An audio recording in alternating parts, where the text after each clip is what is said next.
This is the Liberal Europe podcast by ELF, bringing liberal ideas into the political debate, with Leszek Jazdzewski and Ricardo Silvestre. Hello, it is Leszek Jazdzewski. Welcome to Liberal Europe. Today we are going to talk about the struggle of Ukraine, the perspective of civic society.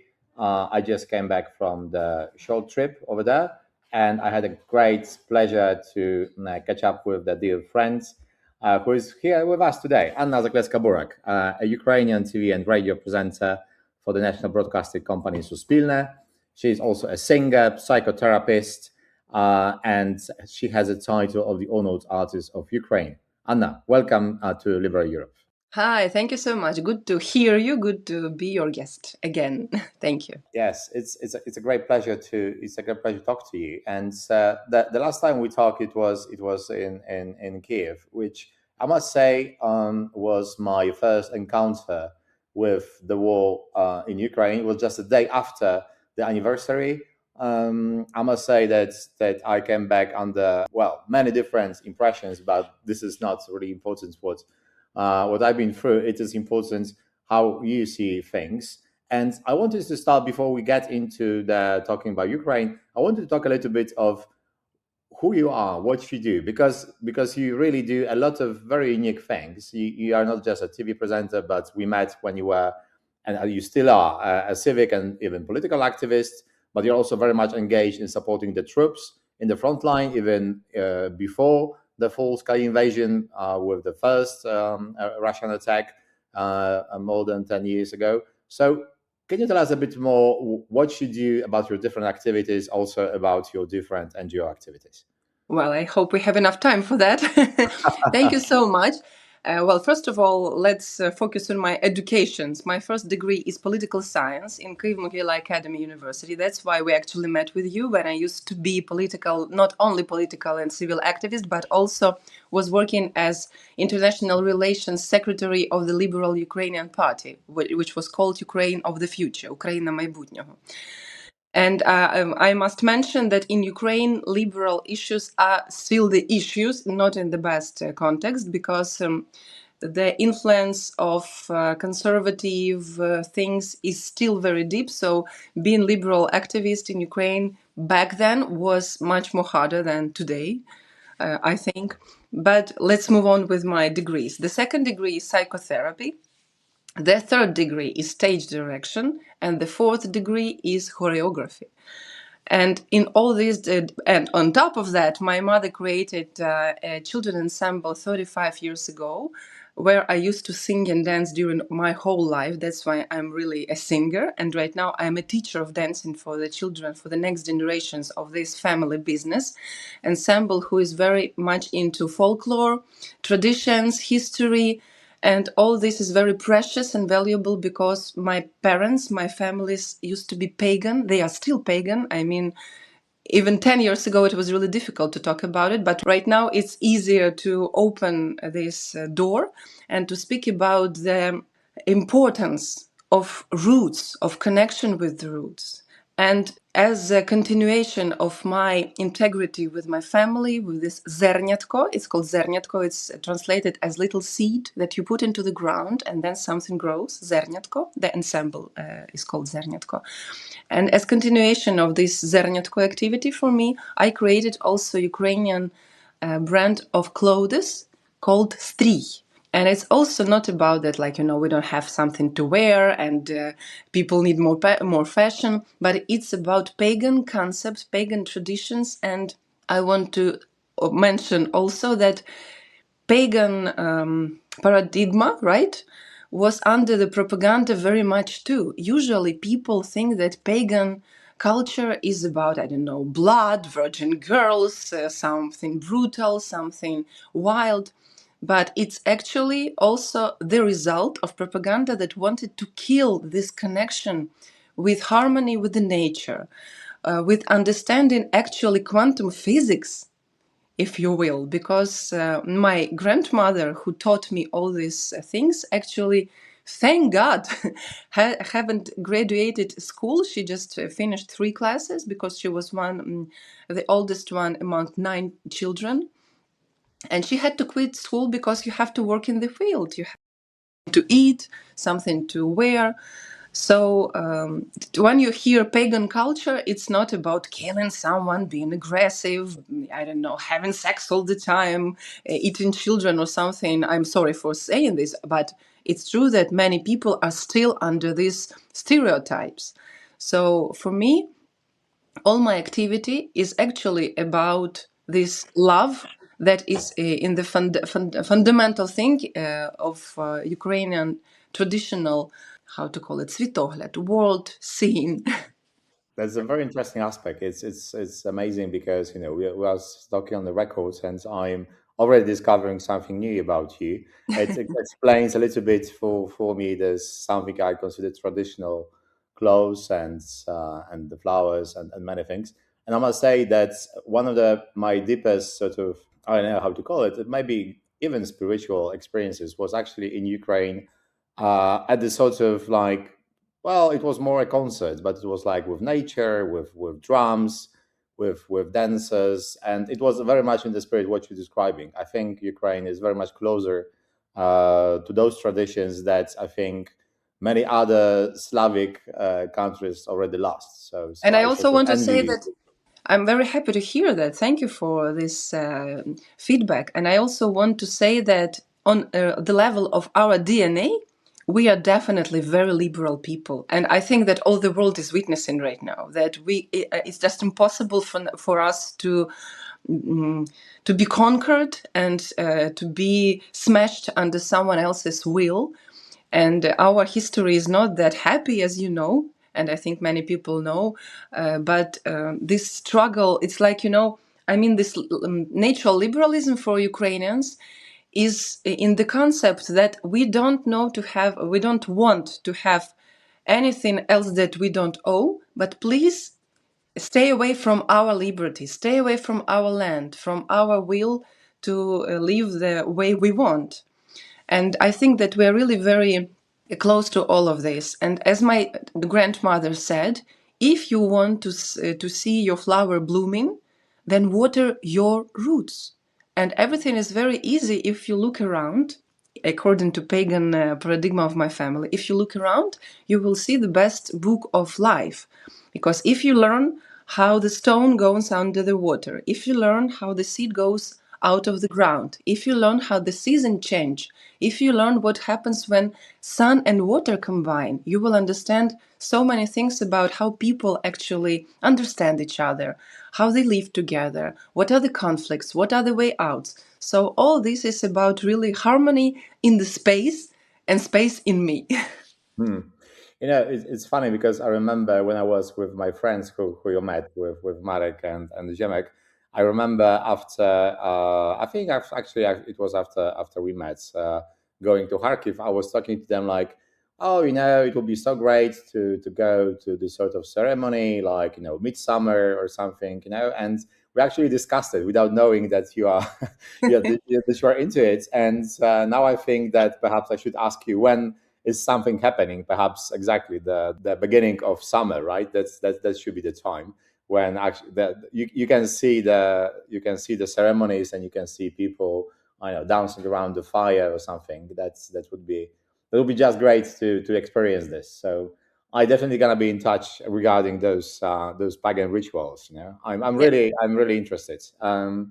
Please plan 21st, 22nd June. It's actually Yeah, the longest day of the year. It's exactly. Kupala, Yeah. yes. Yeah. But I think it's not gonna be in the city, right? You have to go a little bit outside in the woods. So Yes, to the river, because there are many traditions connected with water, with the yeah, river, with the lakes, with the flowers, sun, etc. yeah. Exactly. We do have this. We do have the same tradition, but I think it's mostly reinvented. So I think there are too few people who cultivated it because I think of the Catholic Church who really took over or destroyed those traditions.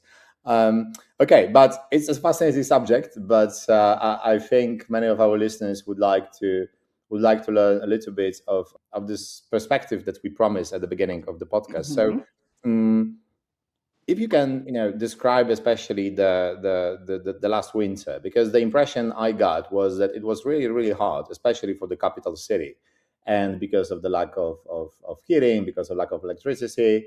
not to mention the regular, bombings and everything else, and infighting on the front line, of course. But can you describe it a little bit? Your perspective is unique because you're in the media. You can go even after the after midnight, right, and so on and so on. But you also very engaged, but you're also a mother, and you live in Kiev. So if you can describe the sort of morale and the situation as someone who is living in the capital of the country, who is fighting already more than 4 years in this war with Russia. Only full scale. And if we talk On the about full scale, the start of of the war, it's more than Yeah. 10 years already. Yeah. Well, what can I say? To be short, I will try to be brief. First of all, of course, I must confess that I was born in a bubble of my parents, who were always very into Ukrainian culture, as I already said. And that's why when the full-scale invasion started, my father said that he was expecting it since we got independence. Because, as you know, this war is very hybrid. I mean, full-scale war and military context of war is like kind of fresh, but hybrid war, economic war, the dependence of gas and all other issues was still there. A cultural war was very, very serious and still is.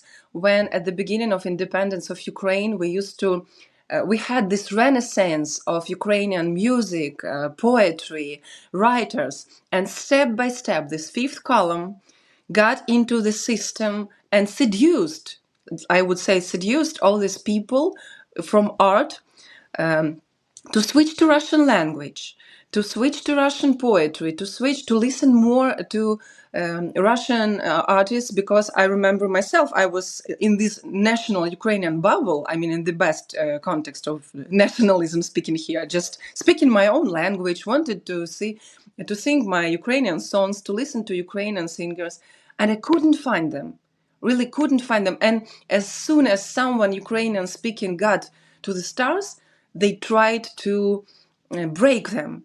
And we have plenty of examples how it happened, like Irina Bilyk. She is also quite popular in Poland, as far as I remember. She used to have some duets with Polish artists. And she was absolutely fantastic.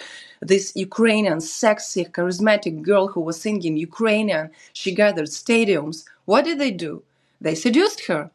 At the beginning of millennium, she switched to Russian language and she lost everything. And it was example of, well, you see, even Irina Bilyk switched to Russian. So why don't you do that? And what we see right now is a consequence. It's just one example, but there were plenty of them, and not only in music. I mean, not only in popular music. What do we see now? One of the most important arguments of the enemy is that we are saving our people. And by our people, they mean Russian-speaking people. So it was very systematic, long-term game, which started with the repressions of the beginning of 20th century, with the famine of 32-33 in the 20th century, with different repressions in the 60s and 70s in Ukraine, where people were just repressed for singing carols during the Christmas time, for speaking Ukrainian. I'm talking to you right now and I have goosebumps because I understand that it's in my family, all this history, and it's still going on, and it's really scaring because it's more than decades, it's hundreds of years of language being forbidden, language being destroyed, and it's still alive. So this hybrid war started long before I was born. If we talk in the context of the start of the war, I was born in this war already, but thank God my sky was still safe. I could fly, I could travel, and thus I don't imagine that I can just leave my home. I can leave these efforts which were already done and this highest price that has been already paid and give up. It's never going to happen to me in my imagination. And I raise my children in the same concept. And I have to underline here that it's not aggressive. We are our difference between Ukrainians and, for instance, Russians is that we are not fighting because of hatred. We are fighting because of love to our land, language, people, traditions. We really love Ukrainian people. Of course, they are different, corruption, etc. And if speaking about this winter that you mentioned, it was very difficult. But at the same time, we know the scandals in the highest levels of state government and management.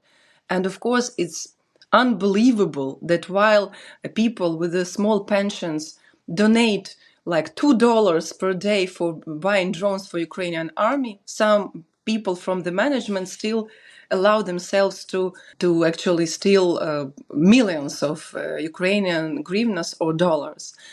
But at the same time, we understand that this strategy of war is also very expected. We understand that strategical fields are always connection, heating, everything that is about water. I mean, what we use in the bathrooms. I mean, if we don't have water, then a sanitarian situation blows up and it leads to different problems. So all these strategic fields are they are not no surprise, I would say. So I think that every Ukrainian family, I live in private house in Kiev. That's why me and my husband and our 3 children, we bought generator before the full-scale war. It was already in my garage because my father, as I told you, he said that if you live in Ukraine, you have to be independent as for energy, as for water supplies, as for electricity, and you have to have different kinds of these supplies. It's not just battery that has to recharge from the electricity. You have to understand that once electricity in the city is gone, then you need to have this fireplace and to use wood. If it's gone, then you use this and that and etc. So You are really prepared. we were prepared. Of course, it's not, I have to say that I was prepared also due to my international friends. Some friends from Croatia sent funds to buy generator, to buy woods, not only for me, but also my children. They go to school and parents chip in to buy together the big generator for the school to be able to work. And due to Polish friends, thank you so much, who donated, who helped us to make actually to equip the shelters for the children, because all these underground levels of buildings, they are usually very depressive, they are gray, they are cold, and due to people from all around the world, we got to be prepared more. We could buy the heating systems, we could buy the autonomic batteries and energy system, ventilation, eco bathrooms, so many things. But I mean that for me, all this process is about growing up from being infantile children, from post-Soviet people who used to wait for the miracle, for the Santa Claus to come, to do this, to click, and everything arranges in itself. Now we learn to be grown-ups. We are adults who are responsible for our lives, for our destiny, for our comfort, for our safety.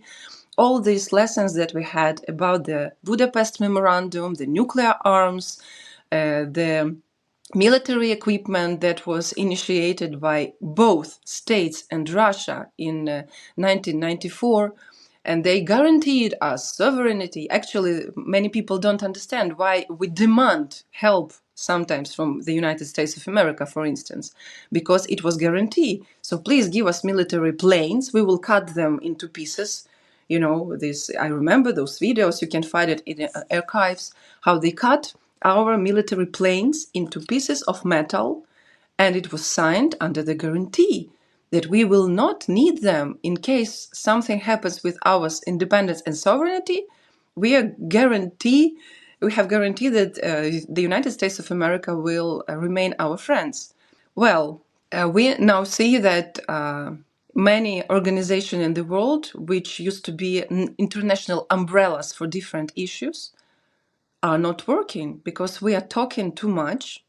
But while we are talking, people are dying. Both my brothers are on the front line.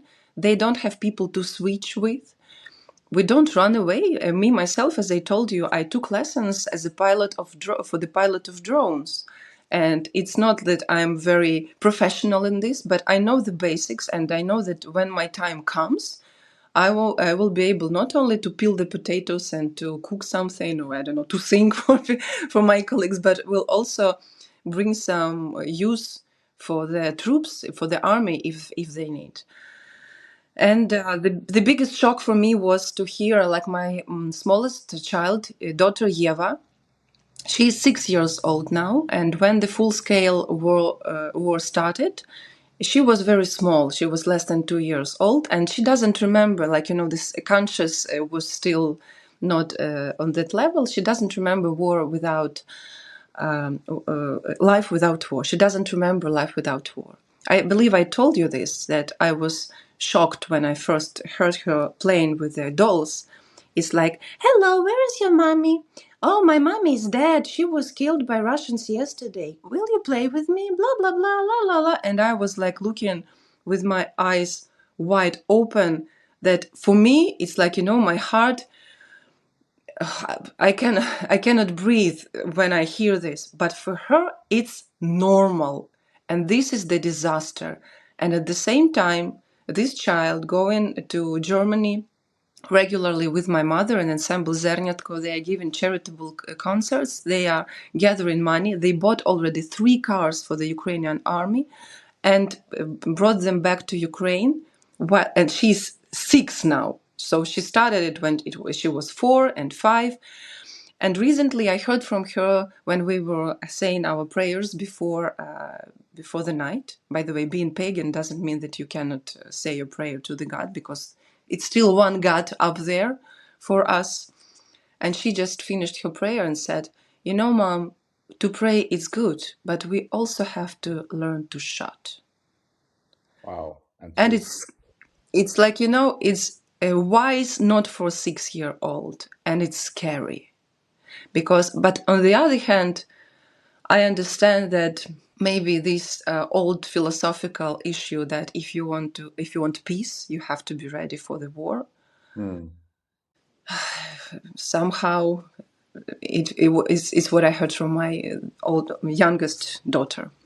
Yeah, it seems like if you really fight hard in the war, maybe you will be able to achieve peace by yourself, right? Because we can't really expect that the United States or anyone else would bring peace to Ukraine and force Russia to retreat. But I think Ukrainians are the only ones who can do it and are actually doing this as we speak.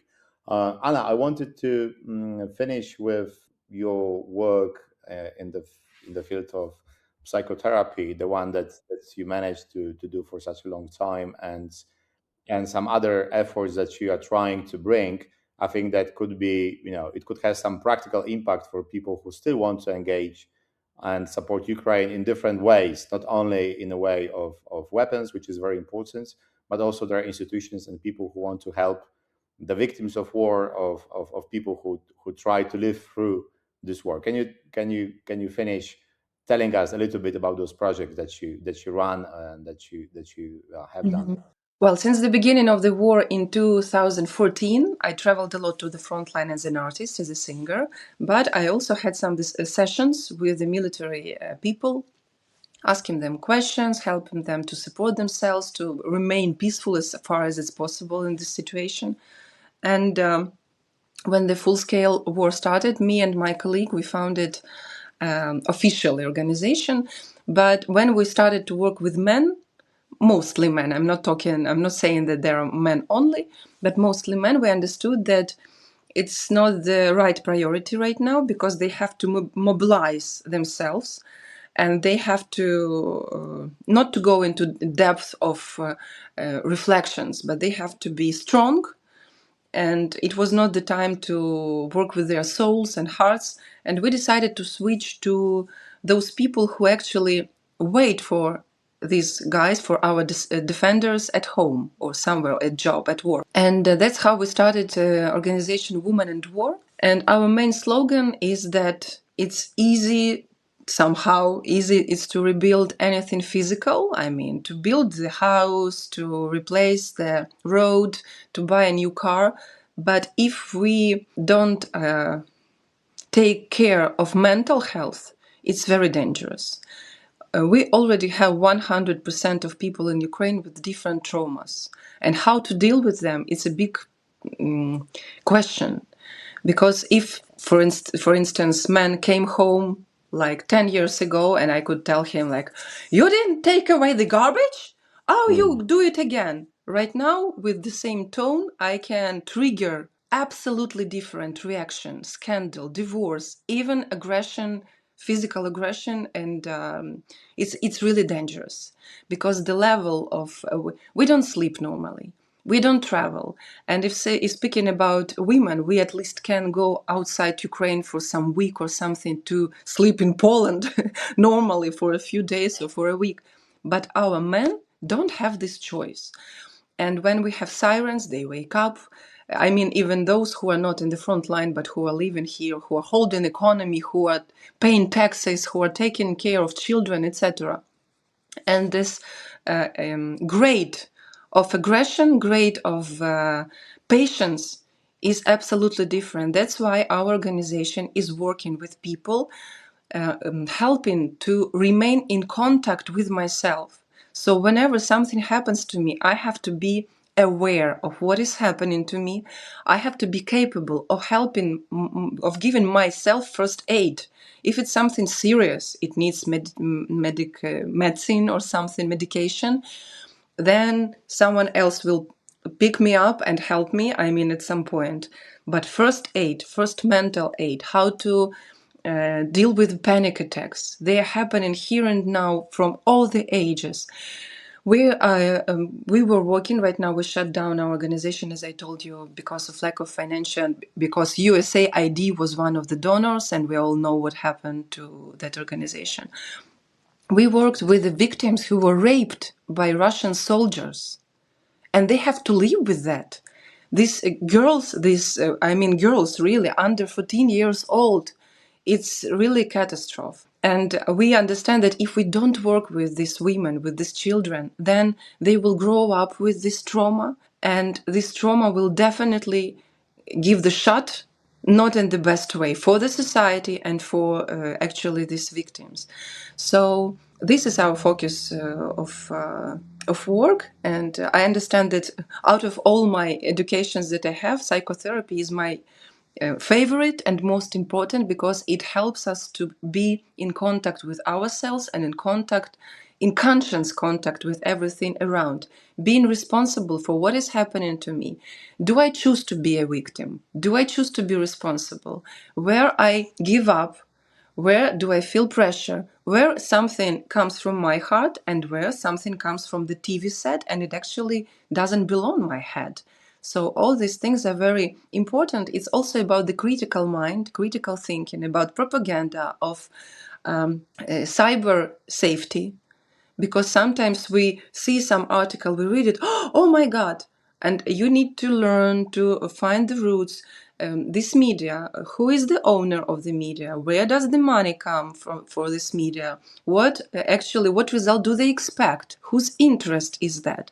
So many things are about this, and I understand that it's like pain in the ass, sorry, for the enemy, and they don't want us to be wise, they don't want us to be conscious, they want us to be this sorry for these wonderful animals, they are fantastic. But just to make the point clear. Anna, it's been a real pleasure to have you on the podcast, and I think your perspective is really important. And I'm grateful for adding some personal perspective, because front lines and discussion about big wars, big picture, and politicians is one thing, but then you have to see people who are dying, who are fighting, who are suffering, even if they are not on the front line. And I think this is what we are trying to do here, is to show the human beings who are bearing this war for way too long, and I think it's very important to think about the consequences, that you have to survive through the war, but also then you have to somehow live with yourself after what you suffered. So, Anna, thank you so much for being with Liberal Europe today with us. And thank you so much. I want to thank you and Polish people. And I want to say that because of this catastrophe, this war, we learned to value every moment, every meeting, every hug, every kiss, every touch, every morning. And it's so important for us to remain human beings. And thank you so much, because we actually, to be honest, don't see the end in this war so far. But we understand that without your help, financial, psychological, different kind of help, we will hold on and we will definitely come to the victory. Europe has every reason to support Ukraine, who is fighting for all of us. As long as you are fighting, we don't have to. And that's something that is easy to forget when you live in a safe country with no sirens and no bombs. Anna Zakletska was with us today. Thank you, Anna. And this all from me, Leszek Jazdzewski. Please tune in for Ricardo Silvestre next week. Until 2 weeks, goodbye. You were listening to the Liberal Europe podcast by the European Liberal Forum. This podcast was co-financed by the European Parliament.